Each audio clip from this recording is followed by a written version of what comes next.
Continuando aí, pessoal, olha só, vamos calcular aqui então os pontos extremos. Observa que essa é uma função modular, então vamos escrever essa função modular primeiro sem o módulo. Vou pegar o que está aqui dentro e vou igualar a zero. Quando eu igualo isso a zero, então aqui, ó, x menos 5 igual a zero, quer dizer que x é igual a 5. E aí eu vou analisar o que acontece antes do 5 e analisar o que acontece depois do 5.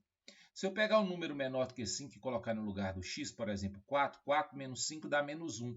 Ou seja, é um valor negativo. Então, o módulo troca o sinal. Então, a função, na verdade, vai ser menos x mais 5.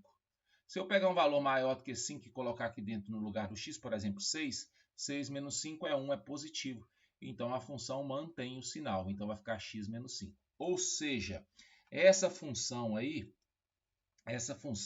ela vai ficar assim, ó, f de x é igual menos x mais 5,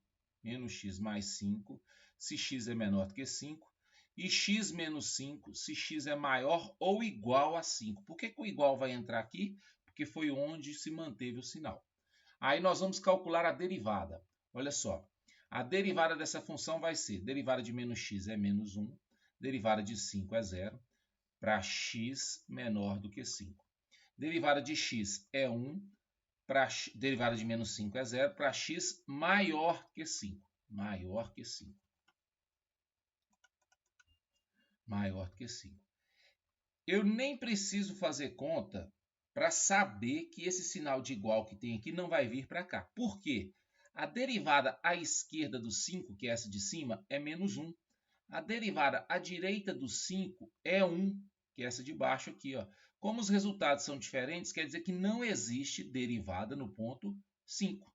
Não existe derivada no ponto 5, né? Então, não vai ter sinal de igual. E o fato de não existir derivada no ponto 5 já vai caracterizar o ponto 5 como um ponto crítico, beleza? E ele vai ser o único ponto crítico. Então, o único ponto crítico vai ser o x igual a 5. Por quê? Essa parte aqui, derivada, não tem como dar zero. Essa parte aqui também não tem como dar zero, né? Ou seja, a derivada ela nunca vai ser igual a zero. E o único valor que vai fazer com que a derivada não exista é o ponto 5. Então, ele é o único ponto crítico, certo? Beleza, o 5 é um valor que está entre 4 e 7? Sim. Então, eu vou testar os meus valores. Vou começar aqui, vou pegar o x igual a 4, que é onde começa o meu intervalo. Vou pegar o x igual a 7, que é onde termina o meu intervalo. E vou pegar o x igual a 5, que é o ponto crítico que está lá dentro. E vou substituir nessa função aqui, ó. Se eu colocar no lugar do x o 4, então vai ficar f de 4 é igual ao módulo de 4 menos 5, né? 4 menos 5 vai dar menos 1, módulo de menos 1, que é igual a 1. Se eu colocar o 5 no lugar do x, vai ficar 5 menos 5, módulo de 0 é 0. Se eu colocar 7 no lugar do x, vai dar 7 menos 5, vai dar módulo de 2, que é igual a 2. Então, esses são os valores. O maior valor é o 2, que acontece quando x é igual a 7. Então, x igual a 7 é o máximo absoluto. Então, toda vez que é intervalo fechado, é máximo ou mínimo absoluto. O menor valor é o zero, que acontece no 5. Ó. Então, o x igual a 5 é o ponto mínimo absoluto aí para essa função, certo? Então, sempre ficar atento que as formas de achar ponto crítico aí são derivada ser igual a zero ou a derivada não existir, beleza? Letra D, que é essa função aqui, ó, vamos calcular a derivada dela. Nessa função aqui, a derivada vai ter que ser feita pela regra da multiplicação. O primeiro termo é x e o segundo é o e elevado a menos x. Derivada do primeiro é 1, repete o segundo, ó. Mais, repete o primeiro, deriva o segundo. A derivada do e elevado a menos x, repete o e elevado a menos x. E como aqui em cima tem alguma coisa além do x, deriva na frente. A derivada disso vai dar menos 1. Ou seja, a derivada disso aqui vai dar e elevado a menos x, menos, porque mais vezes menos, x vezes e elevado a menos x, certo? Eu vou fazer o seguinte, eu vou colocar o e elevado a menos x em evidência só para facilitar a minha conta, ó. Aí vai ficar isso aqui, ó. Então, essa é a derivada. Primeiro, essa derivada, ela não tem nenhuma restrição.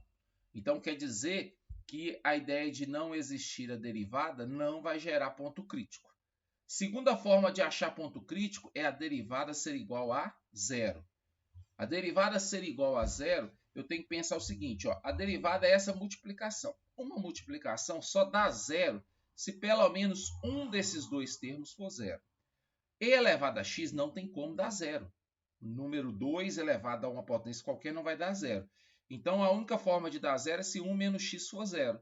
Mas se 1 menos x for igual a zero, quer dizer que x é igual a 1. Então, esse ponto crítico ele pertence ao intervalo, então ele vai ser utilizado. Beleza? Então, nós só temos um ponto crítico, que é o x igual a 1. Aí eu vou pegar o valor onde começa o meu intervalo, que é o menos 1, aqui. Vou pegar o valor onde termina o meu intervalo, que é 1. E pego o ponto crítico 1, mas ele já está aqui, ó, então não tenho o que colocar. E substituir esses valores lá na minha função.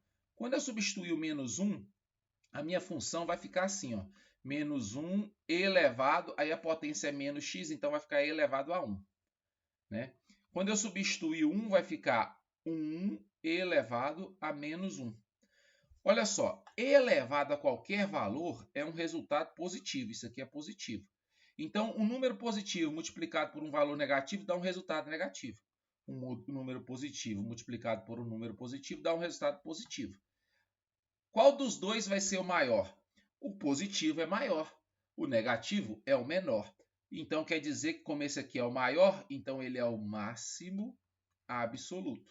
Como esse aqui é o menor, ele é o mínimo absoluto. Então, nem precisa calcular o valor específico, mas se você quiser calcular, pode calcular também. A gente consegue resolver só pelo sinal aí, beleza?